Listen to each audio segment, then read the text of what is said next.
2014-19 మధ్యన 2019 కట్ చేసి 24 మధ్యన మనందరం చూసాం, అనుభవించాం. రాష్ట్రాన్ని కుక్కలి చింపినటువంటి విసిరాగ్గా మార్చాడు. ఇప్పుడు ఆ పిచ్చోడు ప్రతిపక్ష హోదా ఇమ్మని అడుగుతున్నాడు. ప్రతిరోజు మేము చెప్తున్నాం, ప్రతిపక్ష హోదా మేము ఇచ్చేది కాదు, ప్రజలు ఇచ్చేదని ఎన్నిసార్లు చెబుతున్నా ఆ మెంటల్ కేసుకు అసలు అర్థం కానటువంటి పరిస్థితి. మొన్న జరిగినటువంటి పులివెందుల జడ్పీటీసీ ఎన్నిక డిపాజిట్లు లేకుండా ఓడిపోయిన తర్వాత ఆ పిచ్చి ముదిరి పాకాన పడింది.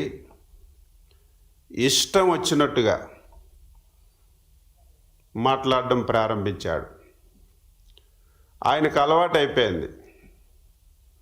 ఆంధ్రప్రదేశ్ రాష్ట్రంలో ఏమి జరుగుతుందో కనీసం తెలియలేనటువంటి పరిస్థితి. వారంలో ఒకరోజు రావడం, పూర్తిగా అబద్ధాలు మాట్లాడడం, మళ్ళీ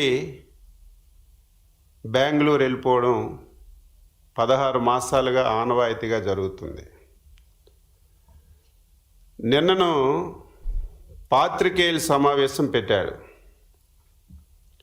నేను ఎప్పుడు చెప్తుంటాను ఆయనకి సమాధానం చెప్పవలసినటువంటి అవసరం లేదు అని. కానీ ఆ పిచ్చోడు మాటలు కొంతమందైనా నమ్మి మళ్ళీ మోసపోతారనే ఉద్దేశంతోనే ఎప్పటికప్పుడు ఒక బాధ్యతాయుతమైనటువంటి ప్రభుత్వంగా ప్రజలకి వాస్తవాలు చెప్పవలసినటువంటి అవసరం ఉంది. అందుకే మేము తప్పనిసరి పరిస్థితిలో ఈ సమాధానం చెప్తున్నామని చెప్పి ఈ సందర్భంగా తెలియచేస్తున్నాను.